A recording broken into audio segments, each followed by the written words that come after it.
लंबे समय से जिम्मेदारी जवाबदेही तय करने को लेकर कार्य कर रहे डॉक्टर हरपाल सिंह जठराणा ने कई देशों की यात्रा कर वहां की व्यवस्था और नागरिकों में राष्ट्र के प्रति उनकी जिम्मेदारी जवाबदेही को जाना। हाल में उन्होंने जापान की यात्रा की है। इस बारे में उन्होंने अपना अनुभव साझा किए हैं। चलिए उनसे ही सुनते हैं। वर्ष 2025 के जून के आखिरी सप्ताह में जापान की यात्रा की गई। भारत और जापान में कई समानताएं भी हैं, कई असमानताएं भी हैं। जैसे समानता की बात करें, सांस्कृतिक महत्व वहाँ पर भी है, भारत में भी है।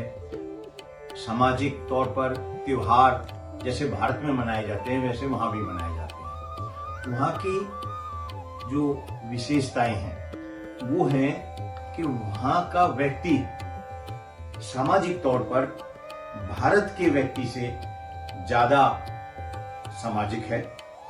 आप किसी चीज की कोई मदद मांगेंगे, जानकारी मांगेंगे तो आपको वो तो देंगे ही।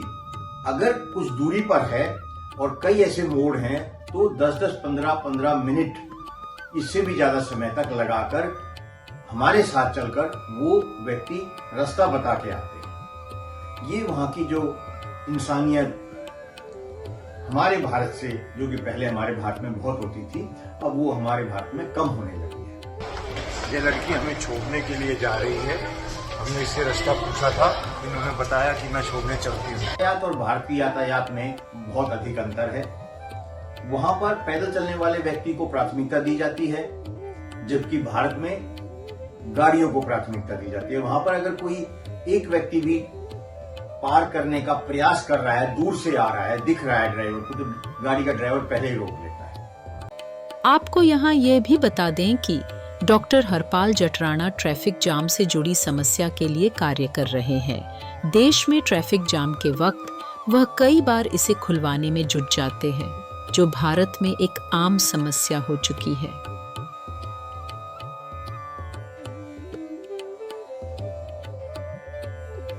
ऐसे अनेकों बार देखा गया। वहां पर जब लाल बत्ती है तो एक चिड़िया की आवाज आती है। इस लाल बत्ती पे जब व्यक्ति को पार करना है, हरी लाइट हो जाती है तो एक चिड़िया की आवाज आती है। वहाँ के रेलवे स्टेशनों पर भी जब रेल आने वाली होती है तो चिड़िया की आवाज आती है। वहाँ के हॉर्न जो हैं गाड़ियों के, वो भी बहुत अच्छी आवाज में है।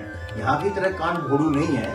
तो वहाँ पर कुछ कुछ ऐसी व्यवस्थाएं की गई हैं जो व्यक्ति के दिमाग को सुकून पहुंचाती हैं, व्यक्ति के स्वास्थ्य के लिए अच्छी हैं।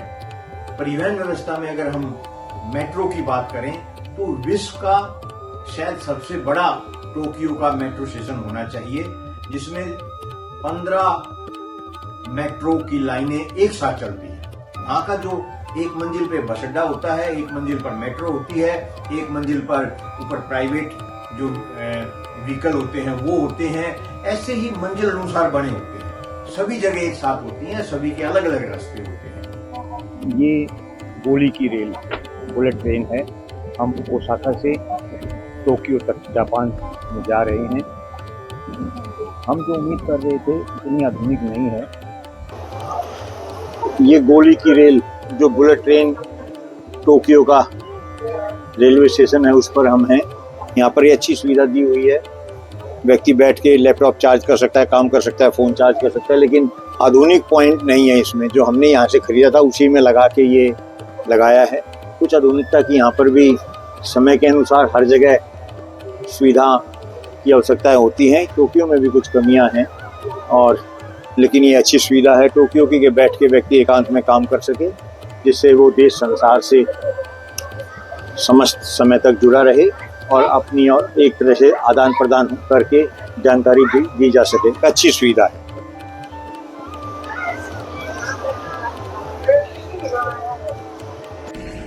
जापान हर एक मेट्रो स्टेशन पर, रेलवे स्टेशन पर, एयरपोर्ट पर ये लॉकर होते हैं। कोई भी अपना सामान रखता है, छोटा भी है, बड़ा भी। हमने भी कई बार रखा है। ये लॉकर दिल्ली में बनाए जाने चाहिए, जिससे व्यक्ति अपना सामान रख के घूम सके और फिर दोबारा सामान लेके अपने स्थान पर जा सके। जापान में परिवहन बसों की बहुत अच्छी व्यवस्था है। शायद ही कोई मुख्य मार्ग ऐसा हो और घरों के बहुत नजदीक से बस परिवहन व्यवस्था उपलब्ध होती है। उसमें जो एक विशेष बात है कि एक रूट पर अगर आप एक स्टैंड की यात्रा करेंगे या आखिरी स्टैंड तक यात्रा करेंगे, किराया आपका उतना ही लगेगा। वहां पर साइकिल का बहुत अधिक महत्व है। अधिकतर व्यक्ति प्रतिदिन साइकिल का इस्तेमाल जरूर करते हैं, चाहे वो बाजार जाते हुए करें, चाहे कार्यालय जाते हुए करें, चाहे अपने व्यावसायिक गतिविधियों में। आपको बता दें कि डॉक्टर हरपाल जटराणा चाहे देश हो या विदेश पर्यावरण हितैषी साइकिल का ही ज्यादा उपयोग करते हैं। वह पर्यावरण के लिए जागरूकता अभियान भी चला रहे हैं। ये यहाँ पर साइकिल ऐसी होती है, पीछे बच्चे को बैठाओ, आगे सामान रखो और चल दो। वहां पर कारों की तरह, जैसे भारत में कारों के स्टैंड होते हैं 1 मंजिल 2 मंजिल, इसी तरह साइकिलों के स्टैंड होते हैं। और वहां पर जो बारिश आ जाए, बारिश के लिए छाता जो होती है वो हर एक घर के आगे, हर एक होटल के आगे, हर एक भवन के आगे छाताएं रखी रहती हैं। जब बारिश आए आप वो छाता ले सकते हैं और दूसरे मकान पर जाकर, जहां आप अपने घर पे जा रहे हैं, होटल में जा रहे हैं, तो उस छाता को रख सकते हैं। आपको छाता साथ रखने की जरूरत नहीं है। छाता वहां इसी तरीके से सामाजिक तौर पर रखी जाती है, जिनका उपयोग करके व्यक्ति वहीं रख देता है। जापान में रहन सहन का भारत से बहुत अधिक अंतर है। वहां पर भूकंप भी ज्यादा आते हैं। मकान भी इस तरह से छोटे छोटे बनाए जाते हैं कि अगर हम उनके कमरों की बात करें तो जितना हमारे रसोई होती है या स्टोर होता है, इतने बड़े बड़े उनके कमरे होते हैं। उसमें भी उनके जो तख्त होते हैं वो एक के ऊपर एक होता है। कई जगह 3 भी होते हैं, कई जगह दोनों तरफ भी होते हैं। उसी कमरे में रसोई भी छोटी सी वो दे देते हैं। जहां पर हम रहे उन्हीं कमरों में छोटी सी उन्होंने रसोई दिया हुआ था और छोटा सा शौचालय था। शौचालय में पानी की बहुत अधिक वो बचत करते हैं। शौचालय के जो सीट होती है उसके ऊपर जो पानी की टैंकी होती है उसी के ऊपर वॉश बेसिन होता है, जिससे कि जो आप हाथ धोओगे उस पानी को वो उसी सीट में, वॉश बेसिन से उसी शौचालय की सीट में चला जाता है, जिससे पानी की बचत होती है। यहाँ की जो मेन बात है कि मकान बहुत छोटे होते हैं और ऐसे होते हैं। ये जितने हमारे यहाँ घर पे रसोई होती है उतना बड़ा ही इसमें रसोई भी है और शौचालय भी है। और ये 2 बना रखे हैं, ऊपर नीचे सो सकते हैं। ये भी जगह काफ़ी है, 2 आदमी इसमें भी सो सकते हैं, लेकिन ये 4 भी रह सकते हैं। ये कमरा किराए पे देते हैं। आमतौर से होटलों में क्या होता है, एक कमरे में 2 ही रुक सकते हैं, डबल बेड होता है, लेकिन यहाँ 4 भी रुक सकते हैं। ऊपर नीचे है, 2-2 भी सो सकते हैं, 1-1 भी सो सकता है। ये हमने यहाँ बुक किया, बहुत अच्छा यहाँ पे व्यवस्था है, छोटी व्यवस्था है। यहाँ पर घरों में कोई सामान इकट्ठा नहीं किया जाता। जो सामान की जरूरत होती है वो दुकान से खरीद लेते हैं, इस्तेमाल करते हैं, फेंक देते हैं। किसी भी घर में हमने और घरों में भी गए देखा तो कोई सामान इकट्ठा करके नहीं रखते कि हर रोज खरीदो, हर रोज इस्तेमाल करो, हर रोज उसको खत्म कर दो। तो ये यहाँ की वो है। पर्यावरण बहुत अच्छा है, शुद्ध हवा है, साफ सफाई है बहुत ज्यादा।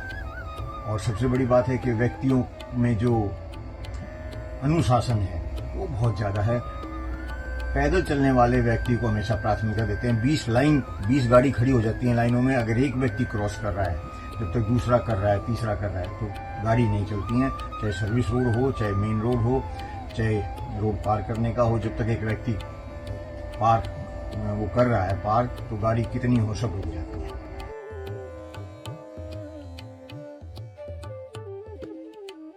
का पालन जापानियों से सीखें। कोई भी व्यक्ति बगैर जेब्रा क्रॉस के रोड क्रॉस नहीं करता और हरी बत्ती होने के बाद करता है। गाड़ी पूरी रुक जाती है। पीछे तक ये जो गाड़ी हैं सब रुकी हुई थी। ये चिड़िया की आवाज अनेकों जगह आती है। कोई भी कार्य होता है तो ये चिड़िया की आवाज है। जैसे ये आदमी क्रॉस कर रहे हैं तो चिड़िया की आवाज आ रही है। ये टोक्यो का बस अड्डा है।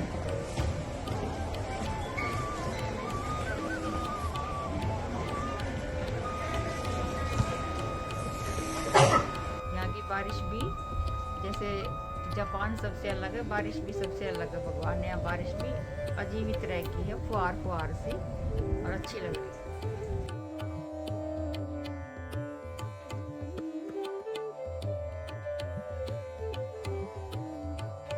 डॉक्टर हरपाल जटराणा ने बताया, जब वह जापान पहुंचे थे तब भारत दुनिया की चौथी अर्थव्यवस्था थी, लेकिन स्वदेश लौटने तक भारत तीसरी अर्थव्यवस्था हो चुकी थी। इसी प्रकार हमें देश के प्रति अपनी जिम्मेदारी, जवाबदेही तय करनी होगी, तभी हमारा समाज भी विकसित होगा और हम दुनिया की पहली अर्थव्यवस्था बन सकेंगे।